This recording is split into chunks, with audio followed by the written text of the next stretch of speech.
Baik, okey. Yang pertamanya kami sebagai tim pembelaan saudara Yasin, pertamanya kita nak menzahirkan setinggi-tinggi kesyukuran. Ini semua adalah kurniaan daripada Allah, hasil kerjasama semua pihak, daripada pihak kami, dibantu oleh pihak keluarga, rakan-rakan saudara Yasin, penyokong-penyokong, peminat dan juga semualah termasuk wartawan. Alhamdulillah keputusan yang kita ikhtiarkan, usahakan itu memihak kepada kita hari ini. Itu yang pertama. Yang keduanya, saya ambil peluang sedikit nak terangkan apa keputusan mahkamah pada hari ini. Memandangkan kita mengemukakan pembelaan saudara Yasin tidak waras semasa kejadian, sebagaimana pihak semua maklum, kita memanggil Dr. Ian Lloyd Anthony daripada Hospital Bahagia, pakar forensik psikiatri, untuk menunjukkan pembelaan ini. Dan hari ini keputusan pertama yang mahkamah berikan adalah mahkamah menerima pembelaan tersebut bahawa semasa kejadian keadaan mental saudara Yasin adalah dalam keadaan tidak waras, di mana walaupun beliau mengetahui sifat kesalahan tersebut, beliau tidak mampu untuk mengetahui ianya salah dan ianya bertentangan dengan undang-undang. Sebab itulah mahkamah terima pembelaan ketidakwarasan. Itu yang pertama. Yang keduanya, berdasarkan Seksyen 347 CPC, Kanun Prosedur Jenayah, mahkamah telah merekodkan perintah lepas dan bebas. Jadi apabila pembelaan tidak waras ini terima, mahkamah seperti mana kita dengar tadi, rekodkan lepas dan bebas. Benar, itu yang keputusan keduanya. Cuma apabila ia melibatkan seseorang yang disahkan mental tidak waras, mahkamah tidak boleh lepaskan seperti orang biasa.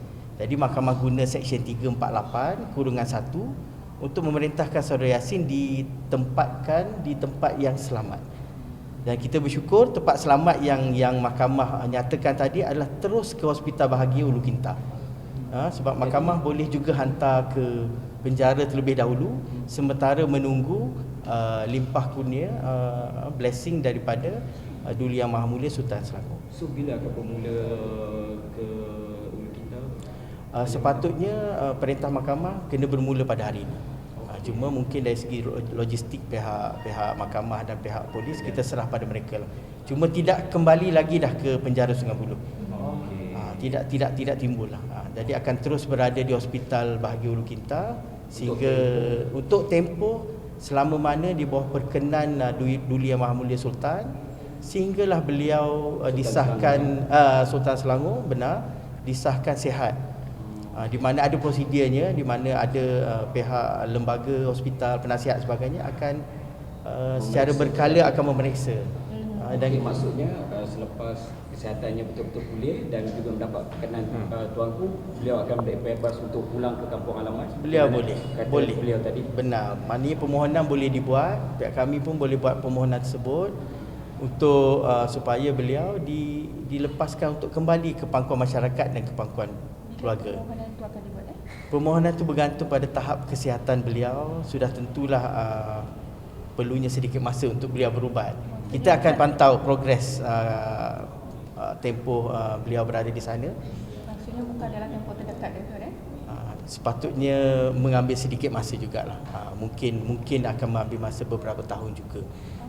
Cuma kita doakan proses rawatan saudara Yasin berlaku dengan cepat, dan permohonan itu kita boleh buat jauh lebih awal daripada yang kita jangka. Tuan, ya? Rawatan ini menggunakan rawatan moden ataupun dia juga dapatkan rawatan secara tradisional? Okey, memandangkan beliau ditempatkan di Hospital Bahagia Ulu Kinta, itu kita serahkan 100% kepada pihak hospital.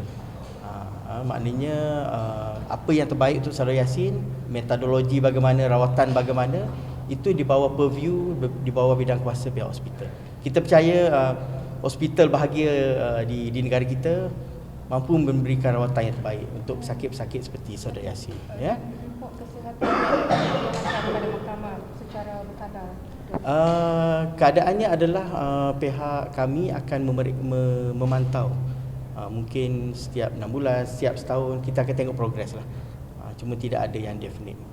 Maksudnya progres report tu kena hantar ke mahkamah? Oh tidak. So kita, pihak kami dan keluarga akan sentiasa memeriksa secara berkala. Mungkin status tu macam mana? Maksudnya makin apa dia punya, semakin teruk ke macam dibuatnya bipolar, sebab kita tengok duduk dalam penjara kan. Betul. Lain dengan keadaan. Sebab itu kita berharap apabila beliau ditempatkan di tempat yang betul, tempat yang selamat, tempat yang beliau boleh dirawat. Sebagaimana kita lihat sebelum ini, beliau 2 bulan sahaja telah menampakkan kesan yang sangat positif. Kan beliau hampir kita lihat macam bukan orang yang ada sakit yang serius. Jadi kita harap rawatan yang sama boleh diteruskan dan kita pakat-pakat doa lah. Cuma ada satu saya nak tambah, saya terlupa tadi. Saya nak mengambil peluang lah. Mungkin di masa hadapan kita kena cuba membezakan antara the so called dengan izin penjenayah dengan pesakit. Kami yang biasa terlibat dalam kes-kes jenayah melibatkan narkotik sebagainya, sebenarnya tidak semua yang dituduh itu perlu dituduh sebenarnya. Mungkin ada setengah kes itu perlu dirawat, diberikan peluang. Tapi dalam keadaan undang-undang kita masih lagi sama, tidak membezakan antara dua kriteria pesakit dan penjenayah atau pesalah yang menyalahgunakan.